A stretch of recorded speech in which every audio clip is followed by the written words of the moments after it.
So, as you can see, the medical detection dogs have been really, really busy over the last 15 years.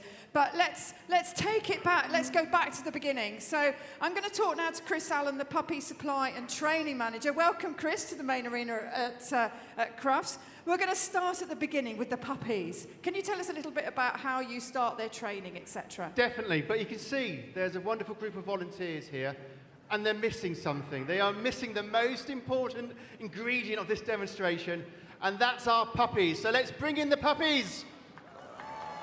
I'm going to step back. Here they come. Oh, my goodness. Here they come. So we've got Dixie, the little spaniel.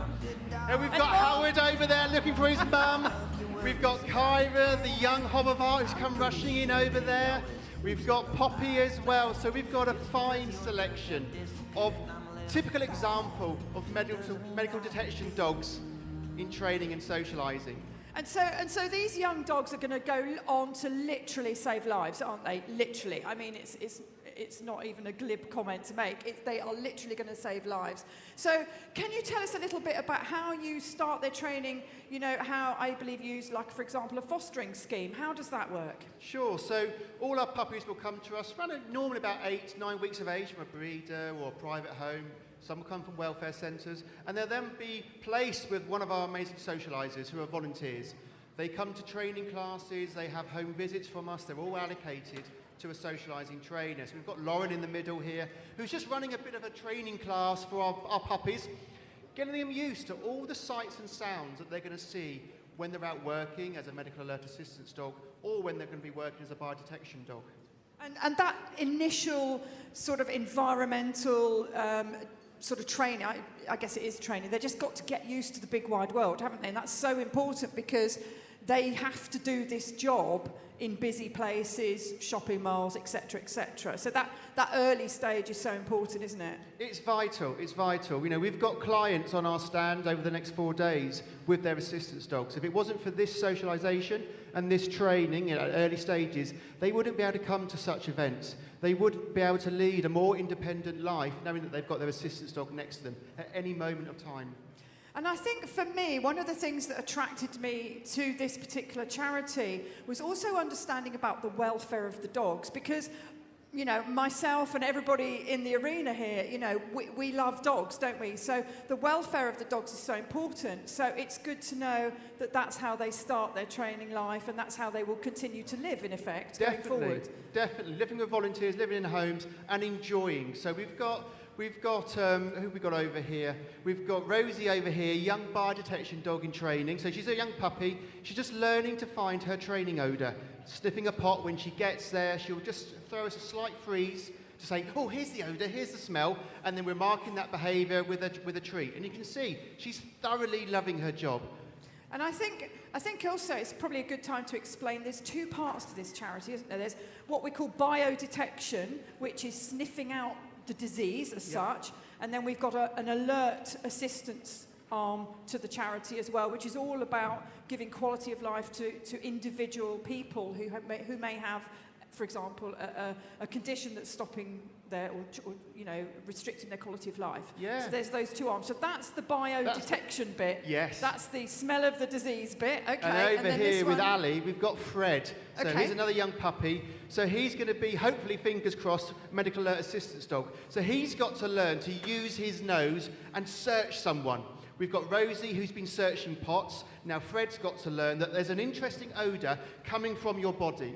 I need to sniff, I need to explore, I need to nose, I need to paw, I need to nudge to get your attention. And you'll see why that's so important later on in our demonstration. So he's found it, he's got his tennis ball, he's had a good game. So he's thinking, okay, this is good. I explore you, I sniff, I show you interest, and when I get it right, I get a huge reward, which is my tennis ball. And again, that fascinates me, right? That they're literally saving lives for a tennis ball, in effect, aren't they? I mean, that's the thing that's important to him. It's all reward-based training. Most definitely. Yeah. You can see his tail's not stopped. First time at Crufts, first time in this amazing area, and he isn't phased at all. He's enjoying every single second. Absolutely. We can tell that by his wagging tail there. He's telling us all how much he's enjoying that. Let's have a quick round of applause, ladies and gentlemen, for all our young dogs that have started us off today. And I'm going to now go on to our next section, So please let me introduce you to Dr. Claire Guest. Welcome, Claire. Hi. Claire is the co-founder of Medical Detection Dogs, and you're going to talk us through what's in front of us here, aren't you? So the biodetection bit. Absolutely. So dogs are going to be finding their diseases on these stands. And the exciting thing is that we've actually just set a Guinness World Record. Wow. And this is actually a reenactment of the record. Now, Bumper's actually looking for Parkinson's. Now, we've made it a bit harder this time because we definitely can't get it wrong. So if you go and find out whether that's Parkinson's disease. Okay, I'm going to quickly go behind here. We have a big reveal. A big reveal. There's a ticket on the back there, ladies and gentlemen. You can all see that. That says Parkinson's. So he got it right. So Parkinson's, there's no early diagnostic at all for. It's a disease that is debilitating and results in very early and a very, very difficult death. So what our dogs are able to do is detect Parkinson's before the symptoms become very noticeable. So we're hoping that this will lead to new ways of treating people with Parkinson's. So now we have Florin. Now Florin's a very special dog because she works for scientists out in the USA and MIT. Okay. And she's looking for prostate cancer. Now many people will remember that our work started in prostate cancer. And what we were hoping was not ultimately, go and see if she's right. Yeah, I'm going to check. I don't want to She's interrupt sure, her. she's absolutely sure. I don't want to distract her. But there you go, ladies and gentlemen. Prostate cancer. So this really does tell us that each disease, each condition has its own smell. It has its own smell. And these dogs are working past other odours. And now we're going to have Jodie, and she's looking for a bacteria, Pseudomonas. Okay. We're working with people in cystic fibrosis because this is a killer for vulnerable people. So she'll have to go past all these other diseases that dogs have looked at. And, I think she might have missed it. Oh, no, she says number 5. Could it be number 5? Oh. Do you want to reveal? We're going to reveal. It's Pseudomonas bacteria in broth. There we go, ladies and gentlemen. Clap. She's absolutely right. So these bacteria here today aren't dangerous. They're deactivated in broth, okay, so nobody needs to worry. To know as well. But just going back to the cancer work, we're doing work the final dog.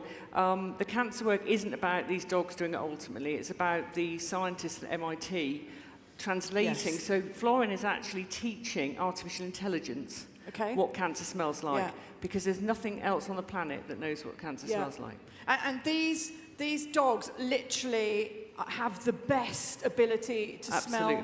Better than machines, better than anything. But like you say, going forward, it might not be practical to have a dog seeking out these odours. So what we're trying to do... So what is she looking for? She's looking for a bacteria called E. coli. Now, many of you unwittingly may have had E. coli, and that's because it causes a very unpleasant urinary tract infection. See if the last reveal is correct? E. coli. E. coli.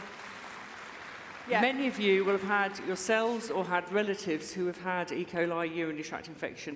It often results in elderly people having falls, delirium, and long stays in hospital. Yes. We're going to show you later how we're going to adapt this work so that we can help thousands of people. Excellent. So the idea of this is to educate the science, educate the scientist, then take this forward into somehow understanding what the dogs are smelling. For some diseases, for some. So for cancer, yes, but for Pseudomonas and E. coli, we'll probably be using the dogs actually sniffing the samples or sniffing people. Okay, got